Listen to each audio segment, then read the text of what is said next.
أعوذ بالله من الشيطان الرجيم.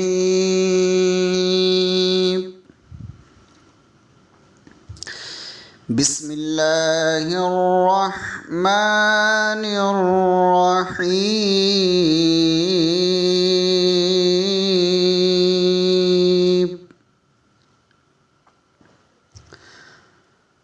وَلَقَدْ يَسَّرْنَا الْقُرْآنَ لِلذِّكْرِ فَهَلْ مِن مُّدَّكِرٍ. صدق اللہ العظیم.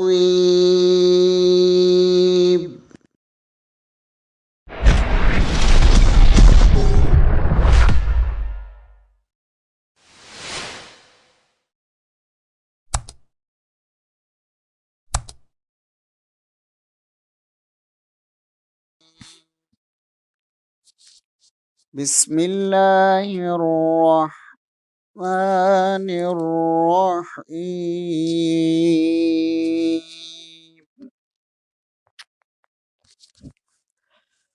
وَلَوْ أَنَّنَا نَزَّلْنَا إِلَيْهِمُ الْمَلَائِكَةَ وَكَلَّمَهُمُ الْمَوْتَى وَحَشَرْنَا عَلَيْهِمْ كُلَّ شَيْءٍ قُبُلًا مَا كَانُوا لِيُؤْمِنُوا إِلَّا أَن يَشَاءَ اللَّهُ وَلَكِنَّ أَكْثَرَهُمْ يَجْهَلُونَ.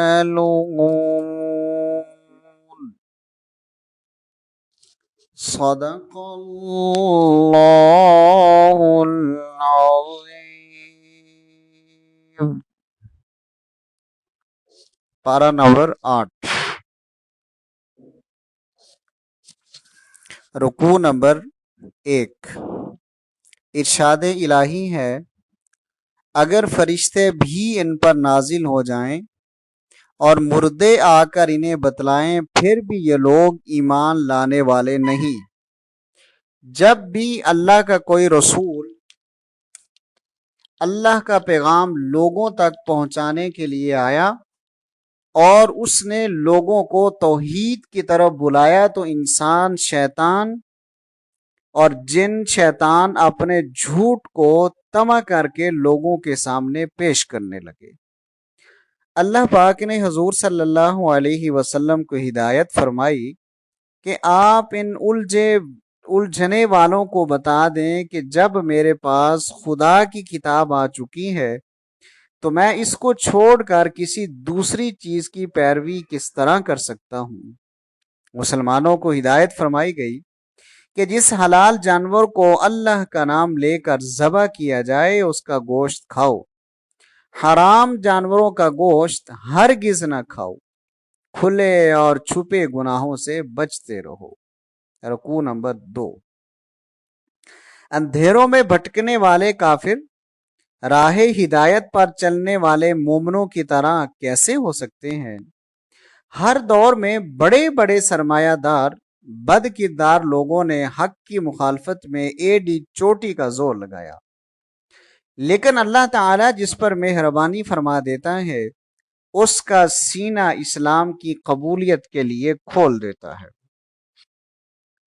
یہی سیدھی راہ ہے، اسی پر چلنے والے سلامتی کے گھر میں پہنچیں گے.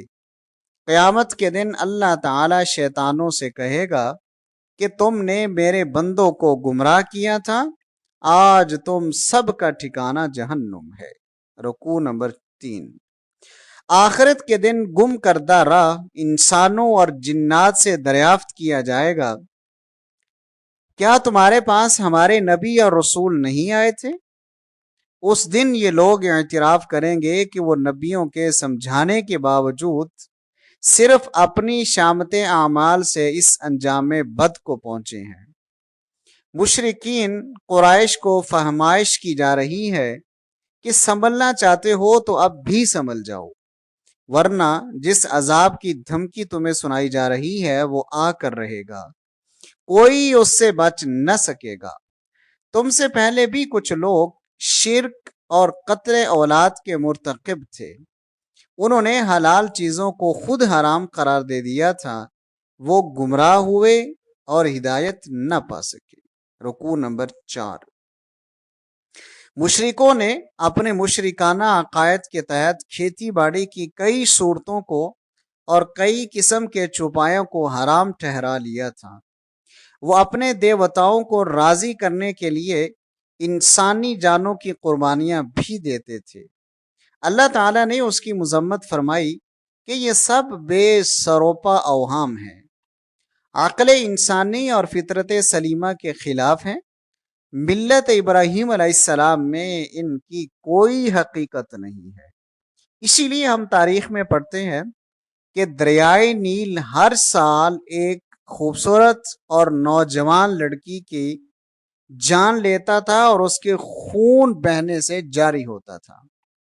حضرت عمر فاروق رضی اللہ تعالیٰ عنہ کو مصر کے بادشاہ اور گورنر سعد بن ابی وقاص رضی اللہ تعالیٰ عنہ نے خط لکھا اور یہ واقعہ بیان کیا، تو حضرت عمر فاروق رضی اللہ تعالیٰ عنہ نے اس خط کے جواب میں لکھا دریائے نیل کے نام کہ اے دریا، اگر تو اللہ کے حکم سے چلتا ہے تو بغیر قربانی کے چل، اور اگر تو اللہ کے حکم کے بغیر نہیں چلتا تو جانے اور تیرا رب جانے۔ اور وہ خط دریا میں ڈالا گیا تو پانی فوراً جاری ہو گیا۔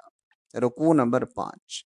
شریعت اسلامیہ میں مردار جانور، خون، خنزیر کا گوشت اور اللہ کے سوا کسی اور کے نام پر ذبح کیے جانے والے جانور حرام ہیں، لیکن صرف جان بچانے کی حد تک مجبوری کی حالت میں کوئی چیز ان میں سے کھا لی جائے تو اللہ اس کو معاف فرمائے گا۔ یہودیوں پر ناخنوں والے جانور حرام تھے جن کے ناخن ہوتے ہیں، اور گائے بکری کی چربی حرام تھی۔ اس چربی کے سوا جو پیٹھ، آنتوں یا ہڈی سے لگی رہ جائے، ہم نے انہیں یہ ان کی سرکشی کی سزا دی تھی۔ اس کے بعد فرمایا مشرک آپ کی بات نہیں سنتے تو آپ انہیں بتلا دیں کہ مجرموں سے ہمارے عذاب کو پھیرا نہیں جا سکتا۔ مشرکوں کا یہ کہنا کہ اگر اللہ چاہتا تو ہمیں زبردستی شرک سے روک دیتا تو یہ صرف اٹکل پچھو باتیں ہیں۔ مشرکوں تمہارے پاس شرک کے صحیح ہونے کی کوئی دلیل ہے تو پیش کرو۔ رکوع نمبر 6۔ فرمایا اے نبی مکرم صلی اللہ علیہ وسلم اعلان فرما دیجئے کہ درج ذیل امور سے بچیں۔ اللہ کے ساتھ کسی کو شریک نہ ٹھہراؤ، والدین کے ساتھ نیک سلوک کرو، اپنی اولاد کو غربت کے ڈر سے قتل نہ کرو، بے حیائی کی باتوں کے قریب بھی نہ جاؤ، کسی کو قتل نہ کرو، یتیم کا مال نہ کھاؤ، ناب تول میں کمی نہ کرو، ہمیشہ انصاف کی بات کہو خواہ اپنے رشتہ داروں کے خلاف ہو، اللہ تعالیٰ سے کیے ہوئے وعدہ کو پورا کرو، یہی میرا سیدھا راستہ ہے، اسی پر چلو، اور سیدھے راستے کو چھوڑ کر دوسری غلط راہوں پر نہ چلو، وہ تمہیں پراگندہ کر دیں گی۔ رکوع نمبر 7۔ فرمایا یہ قرآن مبارک ایک مبارک کتاب ہے، اس کی پیروی کرو، اللہ کی رحمت کے مستحق ہو جاؤ گے۔ تم پر کتاب اس لیے اتاری گئی ہے کہ کوئی یہ نہ کہے کہ ہم پر کتاب نازل ہوتی تو ہم ہدایت پا جاتے۔ لو کتاب آ گئی، اب ایمان لے آؤ۔ اس بات کا انتظار نہ کرو کہ تمہارے پاس فرشتے آئیں گے یا اللہ تعالیٰ خود چل کر تمہارے پاس آئے گا یا کوئی اور خاص نشان بھیجے گا۔ یاد رکھو جب کوئی خاص نشان آ گیا تو تمہارا ایمان لانا تمہیں کچھ فائدہ نہ دے گا۔ آخر میں حضور صلی اللہ علیہ وسلم کی زبان مبارک سے یہ اعلان کرایا گیا کہ میرے رب نے مجھے سیدھا راستہ دکھا دیا ہے جس میں کوئی ٹیڑھ پن نہیں ہے۔ یہ حضرت ابراہیم علیہ السلام کا طریقہ ہے۔ میری نماز، میرے تمام مراسم عبودیت، میرا جینا، میرا مرنا، سب کچھ اللہ رب العالمین کے لیے ہے جس کا کوئی شریک نہیں۔ قل ان صلاتی و نسکی و محیای و مماتی للہ رب العالمین لا شریک لہ۔ مجھے اسی بات کا حکم دیا گیا ہے اور میں اسی راستے پر چل کھڑا ہوا ہوں۔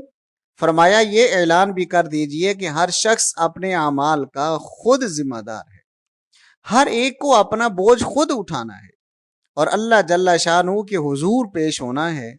جن لوگوں نے دین میں تفرقہ ڈالا اور گروہ در گروہ ہو گئے، انہیں کچھ حاصل نہ ہوگا۔ جو نیک عمل کرے گا اس کو ایک نیکی کا 10 گنا اجر ملے گا اور برائی کی سزا اسی کے مطابق ہوگی، کسی پر ظلم نہیں کیا جائے گا۔ خوب سن لو، تمہاری پوری زندگی ایک امتحان گاہ ہے۔ اللہ تعالیٰ نے جس کو جو کچھ بھی دیا ہے اس میں اس کا امتحان ہے کہ وہ کس طرح خدا کی امانت میں تصرف کرتا ہے، کہاں تک امانت کی ذمہ داری سمجھ کر اس کا حق ادا کرتا ہے۔ اسی امتحان کے نتیجہ پر آخرت کی زندگی کے عذاب و ثواب کا دار و مدار ہے۔ اللہ تعالیٰ ہی جلد سزا دینے والا ہے، وہی بخشنے والا اور رحم کرنے والا ہے۔ اس کے بعد رکوع نمبر 8 سے سورہ الاعراف کا آغاز ہو جاتا ہے اور یہ مکی سورہ ہے جس کے 24 رکوع ہیں اور 206 آیات ہیں۔ سورہ البقرہ میں یہود کو دعوت حق دی گئی تھی، ضمناً نصارہ سے خطاب تھا۔ نصارہ سے مراد عیسائی۔ آل عمران میں نصارہ کو توحید کی دعوت دی گئی، ضمناً یہود سے خطاب ہوا۔ سورہ النساء میں اصلاح معاشرہ اور المائدہ میں عربوں کی اصلاح پیش نظر تھی۔ الانعام میں اصلاح عرب، اصلاح مجوس اور دیگر مضامین تھے۔ الاعراف میں بقیہ اقوام عالم کو دعوت الی القرآن دی جا رہی ہے۔ رکوع نمبر 8۔ اس سورہ مبارکہ کی ابتدا یوں ہو رہی ہے کہ اے نبی کریم صلی اللہ علیہ وسلم، یہ عظیم کتاب قرآن مجید آپ پر اتارا گیا ہے، آپ لوگوں کو کفر اور ان کے برے اعمال کے نتیجے سے خبردار کر دیں۔ ایمان والے اس کی بدولت نصیحت حاصل کریں۔ آپ کو اس کتاب کی تبلیغ میں جو مشکلات آئیں ان سے آپ پریشان اور تنگ دل نہ ہوں۔ لوگو، اللہ تعالیٰ کی طرف سے جو ہدایت تمہارے پاس پہنچی ہے اس کی پیروی کرو اور اللہ کے بتائے ہوئے طریقے کو چھوڑ کر اپنے من گھڑت مددگاروں کے پیچھے نہ لگو۔ دیکھو کتنی ہی آبادیاں تھیں جنہیں ہم نے ان کے برے کاموں کی وجہ سے مٹا دیا۔ جب عذاب کی سختی آئی تو ان کی ساری شرارتیں ختم ہو گئیں اور کہنے لگے کہ اے اللہ، ہم بلا شبہ ظلم کرنے والے تھے۔ دیکھو، جن لوگوں کی طرف رسول بھیجے گئے ان سے ضرور پوچھا جائے گا کہ تم نے پیغمبروں کی بات سنی یا نہیں، اور پیغمبروں سے بھی پوچھا جائے گا کہ تم نے اللہ کی بات پہنچائی یا نہیں۔ قیامت کے دن عمل ضرور تولے جائیں گے، جس کی نیکیوں کا پلہ بھاری ہوگا کامیاب وہی ہوگا، بدکار تو نقصان ہی اٹھائیں گے۔ اور دیکھو، ہم نے تمہیں زمین میں بسایا اور زندگی کے سر و سامان مہیا کر دیے، مگر تم بہت کم شکر کرتے ہو۔ رکوع نمبر 9۔ غور کرو کہ ہم نے تمہارے باپ آدم علیہ السلام کو پیدا کر کے فرشتوں کو اس کے سامنے جھکنے کا حکم دیا۔ سب جھک گئے مگر ابلیس اکڑ گیا، کہنے لگا کہ میں آدم سے بہتر ہوں کیونکہ آگ سے پیدا ہوا ہوں۔ حکم ہوا جنت سے نکل جا، پس اب تو ہمیشہ کے لیے ذلیل ہے۔ کہنے لگا اے خدا مجھے مہلت دے دے۔ فرمایا جا، تجھے مہلت مل گئی۔ کہنے لگا میں اولاد آدم کو گمراہ کرنے کے لیے سارا زور لگاؤں گا۔ فرمایا ذلیل ہو کر نکل جا، تجھ سے اور تیرے پیروکاروں سے جہنم کو بھر دیا جائے گا۔ لَأَمْلَأَنَّ جَهَنَّمَ مِنَ الْجِنَّةِ وَالنَّاسِ أَجْمَعِينَ۔ آدم علیہ السلام کو جنت میں ایک خاص پھل نہ کھانے کا حکم ملا۔ وَلَا تَقْرَبُوا هَٰذِهِ الشَّجَرَةَ۔ شیطان نے وسوسہ ڈال کر انہیں اور اماں حوا کو پھل کھلا دیا۔ پھل کھاتے ہی حضرت آدم اور حوا علیہ السلام کا جنتی لباس ختم ہو گیا۔ اس پر فوراً دونوں اللہ کے حضور گڑ گڑائے، ربنا ظلمنا انفسنا وَإِن لَّمْ تَغْفِرْ لَنَا وَتَرْحَمْنَا لَنَكُونَنَّ مِنَ الْخَاسِرِينَ، کہنے لگے اے پروردگار ہم نے اپنے ہاتھوں اپنا نقصان کیا، اگر تو نے ہمارا قصور نہ بخشا اور ہم پر رحم نہ فرمایا تو ہمارے لیے بربادی کے سوا کچھ نہیں۔ اللہ نے فرمایا تمہارا قصور معاف، مگر اب تمہیں زمین میں جانا ہے اور ایک خاص وقت تک وہیں رہنا ہوگا، تمہاری موت اور زیست وہی ہوگی، یہی سے تم اٹھائے جاؤ گے۔ رکوع نمبر 10۔ اے اولاد آدم، یہ لباس جو ہم نے تمہیں بخشا ہے تمہارے لیے خوبصورتی کا باعث بھی ہے اور تمہارے ستر کو بھی ڈھانکتا ہے۔ اللہ سے ڈرنا سب سے بہترین لباس ہے۔ اے اولاد آدم، شیطان نے جس طرح تمہارے ماں باپ کے لباس اتروا دیے تھے اسی طرح تمہیں بھی بہکار کر عریاں اور ننگا کر دینا چاہتا ہے۔ عجیب بات یہ ہے کہ لوگ بے حیائی کا کام کرتے ہیں اور دلیل یہ لاتے ہیں کہ ہمارے باپ دادا ایسا ہی کرتے تھے اور ہمارے لیے اللہ کا حکم یہی ہے۔ فرمایا انہیں بتلا دو اللہ تعالیٰ نے کبھی بے حیائی کا حکم نہیں دیا، وہ تو عمل میں اعتدال، ہر عبادت میں کامل توجہ اللہ اور خدا پرستی میں اخلاص کا سبق دیتا ہے۔ بے حیا شیطان کے پیروکار ہیں اور سمجھتے ہیں کہ ہم ہدایت پر ہیں۔ اے اولاد آدم، ہر عبادت میں توجہ اللہ رکھو، کھاؤ پیو لیکن فضول خرچ نہ بنو۔ رکوع نمبر 11۔ آپ صلی اللہ علیہ وسلم ان لوگوں سے فرما دیں کہ خدا کی زینتیں جو اس نے اپنے بندوں کو استعمال کے لیے عطا کی ہیں کس نے حرام کی ہیں؟ حرام تو بے حیائی کی باتیں ہیں، ظاہر ہوں یا پوشیدہ۔ اللہ کی نافرمانیاں حرام ہیں، لوگوں پر ظلم کرنا حرام ہے، خدا کے ساتھ شریک ٹھہرانا اور اللہ کے ذمہ اپنی طرف سے باتیں لگانا بھی حرام ہے۔ عذاب کا ایک وقت مقرر ہے جو آگے پیچھے نہ ہوگا۔ سارے رسولوں کا پیغام یہی ہے کہ اللہ سے ڈرنے والے اور اپنے آپ کو سنوار لینے والے بے خوف اور بے غم ہوں گے۔ آج اللہ کی شریک بنانے والے اور حضور صلی اللہ علیہ وسلم کی رسالت کا انکار کرنے والے کل روز محشر اپنے جھوٹے خداؤں کو ڈھونڈتے پھریں گے اور اللہ تعالیٰ فرمائے گا جاؤ بد کردار جنوں اور انسانوں کے قافلے میں شامل ہو کر دوزخ میں چلے جاؤ۔ یہ بعد میں آنے والے دوزخ کے پہلے مکینوں کو دیکھ کر کہیں گے ان کو دگنا عذاب دیا جائے، فرمایا جائے گا تم نے جو کچھ کہا تھا اب اس کا مزہ چکھو۔ رکوع نمبر 12۔ جن لوگوں نے ہماری آیات کا انکار کیا اور مقابلے کے لیے اکڑ گئے ان کے لیے آسمان کے دروازے نہیں کھولے جائیں گے اور کچھ ہو جائے وہ جنت میں کبھی نہ جائیں گے، ان کا ٹھکانہ جہنم ہوگا۔ ایمان والے نیکوکار جنت کے مستحق ہوں گے، جنتیوں کے دل سے تمام کدورتیں نکال دی جائیں گی اور وہ اللہ سے کہیں گے کہ اے مولا کریم ہم تیری توفیق سے یہاں پہنچے ہیں، اگر تیری رہنمائی شامل حال نہ ہوتی تو ہم اس قابل نہ تھے۔ اہل جنت دوزیوں سے کہیں گے کہ ہم سے جو وعدہ ہمارے رب نے کیا تھا پورا ہو گیا، تمہارے ساتھ کیا گیا وعدہ پورا ہو کر ہوا کہ نہیں؟ وہ کہیں گے جی ہاں۔ اعلان ہوگا کہ ظالموں پر اللہ کی لعنت ہے، یہی اللہ کے راستے سے روکنے والے تھے اور ہر کام میں کجی ڈھونڈتے تھے۔ کچھ لوگ جنت اور دوزخ کے درمیان اعراف میں ہوں گے، اہل جنت کو سلام کریں گے، جنت میں جانے کے امیدوار ہوں گے، دوزخیوں کی طرف دیکھ کر کہیں گے کہ اے اللہ ہمیں ظالموں کے ساتھ شامل نہ فرما دینا۔ رکوع نمبر 13۔ اعراف والے دوزخیوں کو پہچان کر سوال کریں گے کہ تمہاری طاقتیں کہاں گئی؟ آج دیکھ لو جنہیں تم دنیا میں حقیر سمجھتے تھے وہ جنت میں بے خوف بیٹھے ہیں۔ دوزخی اہل جنت سے رزق اور پانی کی درخواست کریں گے، جنتی کہیں گے جن ظالموں نے دین کو کھیل اور تماشا بنا لیا تھا اور دنیا کی زندگی کے فریب میں آ گئے تھے، اللہ پاک نے ان پر جنت کی نعمتیں حرام کر دی گئی ہے، تمہیں اللہ کی طرف سے ہدایت پہنچائی گئی مگر تم نے انکار کیا۔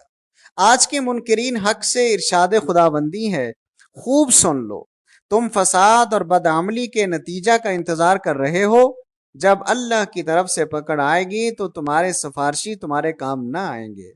عذاب جہنم کو دے کر دنیا میں واپس جانے کی درخواست کرو گے، مگر تمہاری درخواست کون سنے گا؟ رکوع نمبر 14۔